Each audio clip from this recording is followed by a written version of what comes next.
¿Cómo están? Bienvenidos a una nueva edición de Informe Diario. Mi nombre es Carla Chocano. Es momento de revisar los titulares del programa de hoy.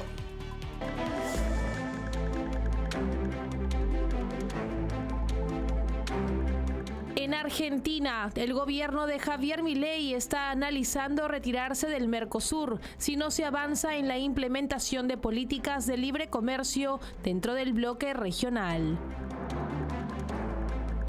El Ministerio de Exteriores alemán convocó al embajador ruso en Berlín después de que las autoridades del régimen de Vladimir Putin anunciaran la expulsión de 2 periodistas alemanes.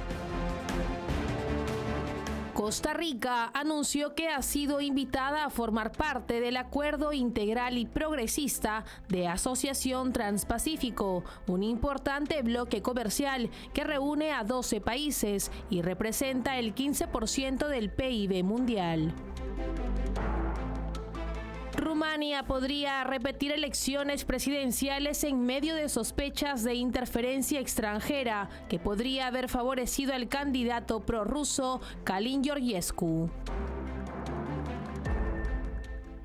Vamos ahora con el desarrollo de la información. El gobierno de Javier Milei evalúa la posibilidad de que Argentina se retire del Mercosur, exigiendo avances hacia políticas de libre comercio en el bloque regional.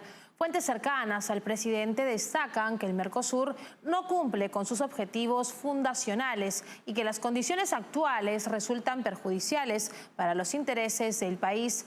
Milei busca priorizar acuerdos bilaterales que impulsen la apertura económica y la competitividad argentina en el mercado global.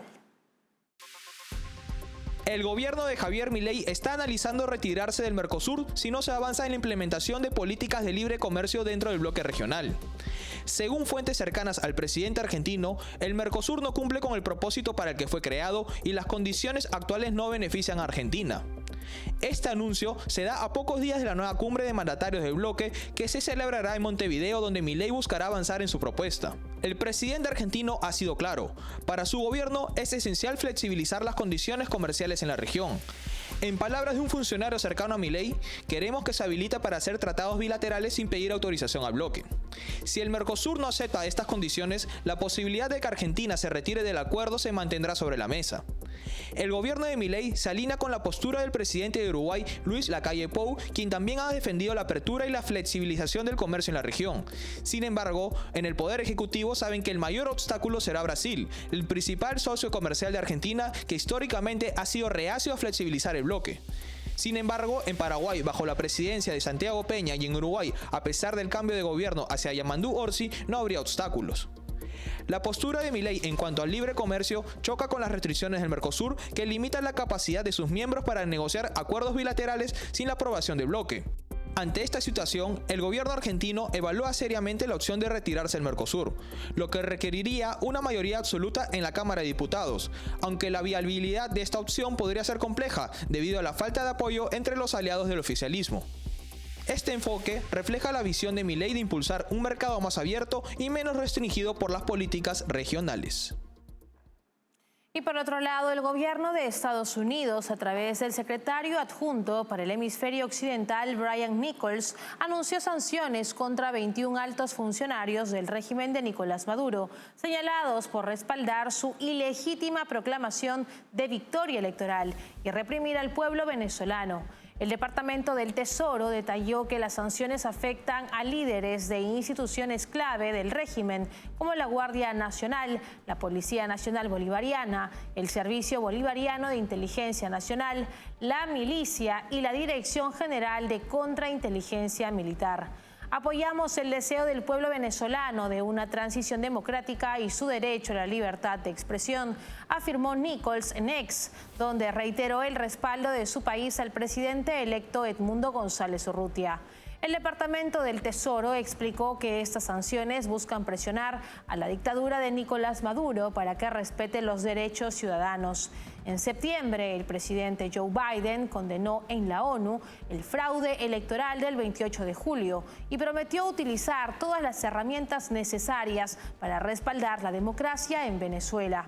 Con estas acciones, Estados Unidos refuerza su compromiso con la lucha del pueblo venezolano por la democracia, rechazando las acciones represivas y autoritarias del régimen chavista. Por otro lado, el expresidente de Uruguay, Luis Alberto Lacalle Herrera, expresó este jueves su preocupación por los vínculos del Frente Amplio con líderes de la izquierda latinoamericana, como el Partido de los Trabajadores de Lula, el kirchnerismo y el Foro de Sao Paulo. Según Lacalle Herrera, estos fuertes lazos con organizaciones originarias de Fidel Castro y Hugo Chávez podrían influir en la política exterior de Uruguay bajo el gobierno del presidente electo Yamandú Orsi. Primeramente, como uruguayo, como padre de familia, como abuelo, el deseo de que al próximo gobierno le vaya lo mejor posible. Nadie puede estar en desacuerdo con eso. Además, desde mi partido, que es un partido que ha proclamado que lo que es bueno para el país es bueno para el Partido Nacional, que es mi partido, no puedo pensar de otra manera.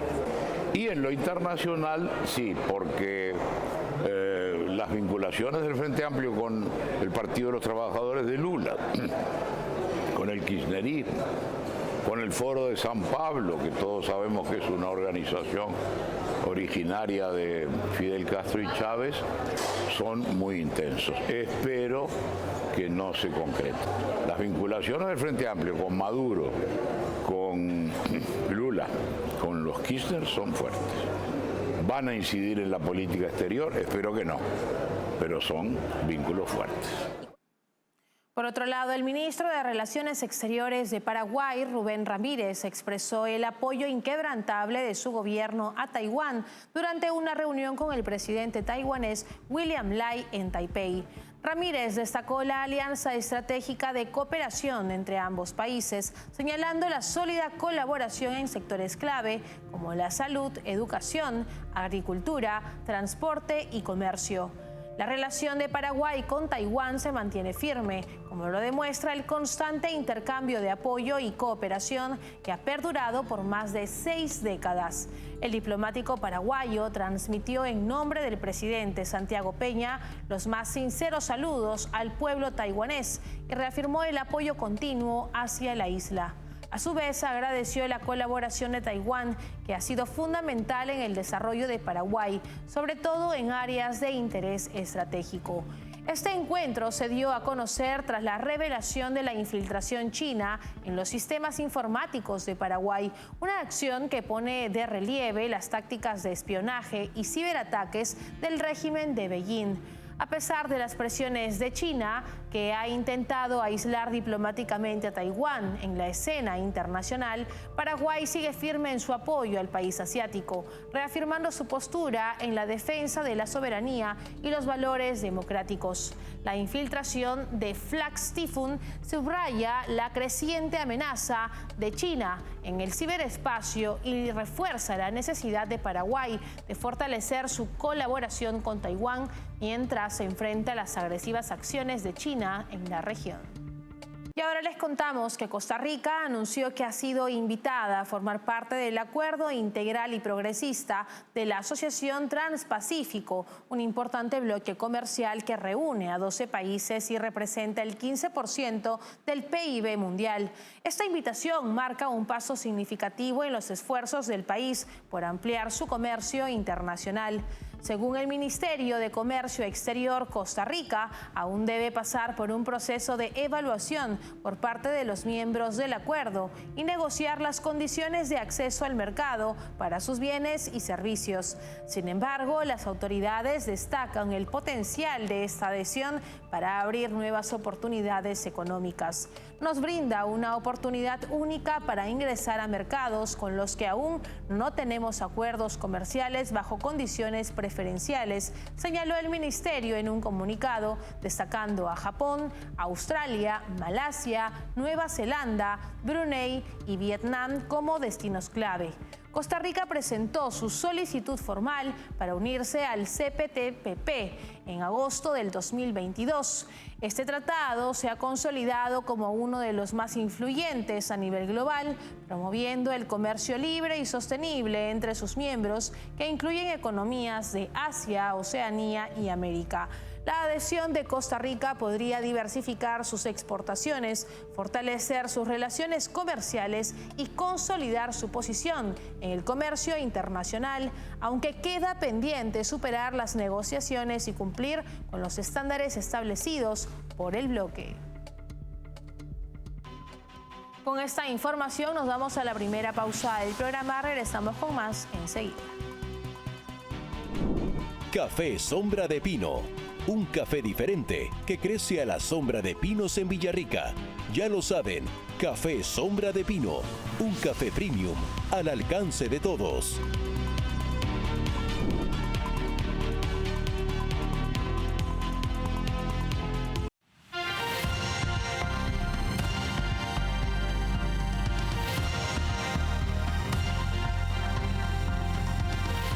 Continuamos en esta edición de Informe Diario. Alemania convocó al embajador ruso tras la expulsión de 2 periodistas alemanes en Rusia, una acción condenada por la ministra Annalena Baerbock como una violación a la libertad de prensa. Moscú justificó esta medida como represalia, acusando a Alemania de expulsar corresponsales rusos, algo que Berlín niega.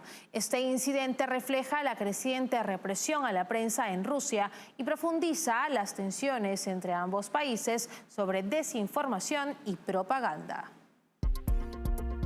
El Ministerio de Exteriores alemán convocó al embajador ruso en Berlín después de que las autoridades del régimen de Vladimir Putin anunciaran la expulsión de 2 periodistas alemanes. La ministra alemana de Exteriores, Annalena Baerbock, condenó con firmeza la expulsión, subrayando que es una nueva violación a la libertad de prensa. La decisión de las autoridades rusas de expulsar a los empleados de ARD, un corresponsal y un técnico, llega en un contexto de creciente represión a la labor periodística dentro de Rusia. La portavoz del Ministerio de Exteriores ruso, María Zaharova, justificó esta expulsión al vincularla con la reciente decisión de las autoridades alemanas de expulsar a corresponsales de la televisión estatal rusa. Sin embargo, Berlín niega esta acusación y acusa a Moscú de estar en una batalla propagandística con afirmaciones falsas que distorsionan la realidad de la libertad de prensa en Europa. Baerbock también hizo referencia al trato que los medios rusos reciben en Alemania, destacando que las restricciones no afectan la libertad de prensa, sino que responden a la difusión de desinformación y propaganda por parte de algunos medios rusos, los cuales, en ocasiones, buscan desacreditar a la Unión Europea y a Occidente. Este nuevo enfrentamiento resalta la creciente represión que viven los periodistas en Rusia, donde el régimen de Vladimir Putin ha restringido gravemente el trabajo de la prensa independiente. El rechazo internacional a estas medidas se intensifica y Alemania ha dejado claro que su país se rige por el Estado de Derecho, a diferencia de las decisiones arbitrarias de Moscú. Rumania enfrenta una crisis política tras los controvertidos resultados de la primera vuelta en las elecciones presidenciales celebrada el 24 de noviembre. El candidato prorruso Calin Georgescu obtuvo una sorpresiva victoria que lo posiciona en el balotaje del 8 de diciembre, desatando acusaciones de interferencia extranjera y poniendo en duda el futuro pro-occidental del país.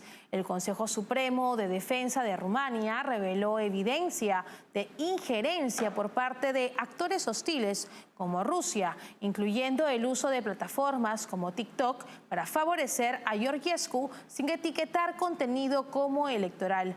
Aunque el Kremlin negó cualquier implicación, las sospechas han llevado al Tribunal Constitucional a ordenar un recuento de los 9.46 millones de votos emitidos. Dependiendo de los hallazgos, la primera vuelta podría ser anulada, postergando el proceso electoral. Georgescu, conocido por elogiar a figuras fascistas de los años 30, criticar a la OTAN y abogar por un acercamiento con Rusia, plantea un posible cambio radical en la política exterior de Rumanía. Su victoria podría socavar la posición prooccidental del país, miembro de la Unión Europea y la OTAN, en un momento crítico de tensiones geopolíticas por la invasión rusa de Ucrania. Esta elección presidencial de Rumanía no solo definirá el futuro político del país, sino también su postura en un escenario internacional marcado por conflictos y la creciente influencia rusa. Y en otras noticias, luego del inicio del alto al fuego en el Líbano, el primer ministro israelí Benjamín Netanyahu advirtió sobre una posible guerra intensiva si Hezbollah incumple este acuerdo. Mientras tanto, el ministro de Defensa, Israel Katz, instó a evitar el rearme de Hezbollah y priorizar el retorno de rehenes en Gaza. Acusaciones mutuas de violaciones al cese al fuego, incluyendo incursiones aéreas, reflejan la fragilidad del acuerdo y riesgos en una nueva escalada. Apenas 24 horas después del inicio del alto el fuego en el Líbano, el primer ministro israelí Benjamín Netanyahu reafirmó la disposición de Israel a actuar con contundencia ante cualquier incumplimiento por parte del grupo terrorista Hezbollah. Netanyahu aseguró que las fuerzas de defensa de Israel están preparadas para lanzar una guerra intensiva si las condiciones lo requieren.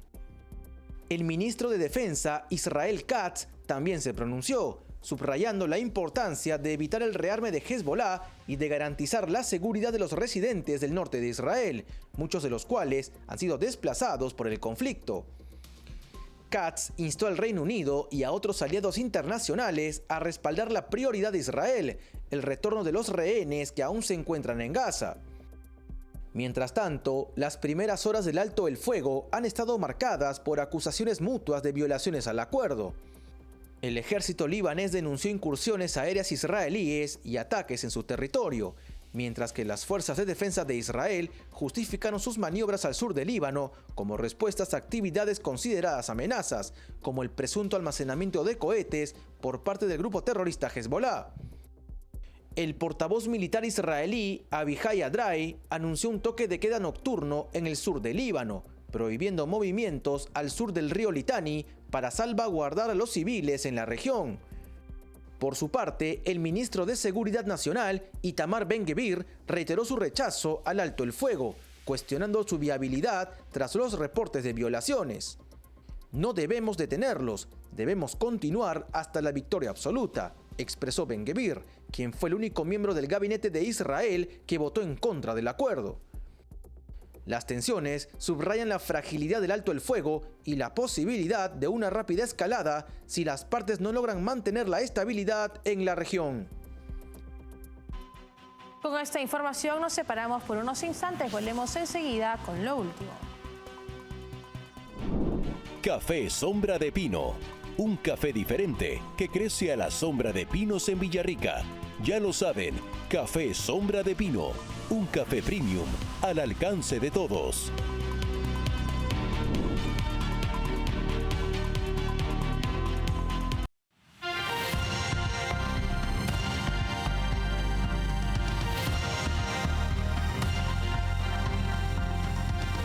Y ahora les contamos que la Agencia Internacional de Energía Atómica reportó que Irán comenzará a enriquecer uranio utilizando centrifugadoras avanzadas en Fordo y Natanz. Estas máquinas, significativamente más rápidas, se emplearán en cascadas para alcanzar un 5% de pureza, aunque Irán ya logró un 60%, nivel preocupante para la comunidad internacional. Este avance intensifica las tensiones globales, dado que el programa nuclear iraní se acerca a niveles que podrían permitirle desarrollar armas nucleares, desafiando acuerdos y resoluciones previas. La Agencia Internacional de Energía Atómica informó que Irán comenzará a enriquecer uranio utilizando miles de centrifugadoras avanzadas en sus principales instalaciones nucleares de Fordo y Natanz. Este desarrollo eleva las tensiones internacionales, ya que el programa nuclear iraní sigue acercándose a niveles que le permitirían tener armas nucleares. Según el informe, las centrifugadoras IR-2M, IR-4 e IR-6, mucho más rápidas que la IR-1 utilizadas tradicionalmente, serán empleadas en cascadas para enriquecer uranio a un 5% de pureza, un nivel inferior al 60% que Irán ya ha alcanzado. Esto podría interpretarse como una señal de disposición a negociar, aunque el enriquecimiento sigue representando un desafío a las restricciones internacionales. Irán ha incrementado sus actividades nucleares, reduciendo la cooperación con la Agencia Internacional de Energía Atómica y limitando el acceso a sus instalaciones. Aunque la inteligencia estadounidense considera que Teherán aún no ha iniciado un programa de armas nucleares, los avances actuales generan preocupación. El presidente electo Trump, quien asumirá el cargo próximamente, podría enfrentar un dilema estratégico dado que Irán ha combinado estas acciones con amenazas hacia Israel en el contexto de las tensiones regionales. La comunidad internacional está atenta a cómo la nueva administración abordará el tema, especialmente después de que Irán fuera condenado por la Agencia Internacional de Energía Atómica este mes por falta de cooperación. Con el riesgo de una nueva escalada, el enriquecimiento de uranio y las tensiones geopolíticas en Medio Oriente sigue siendo un foco de atención mundial. Así llegamos al final en esta edición de Informe Diario. Para más novedades pueden escanear el código QR que aparece en este momento en sus pantallas. Estamos en www.grupotvl.com. Nos pueden seguir en Twitch como TVLESP. También nos escuchan a través de Spotify como TVL en español.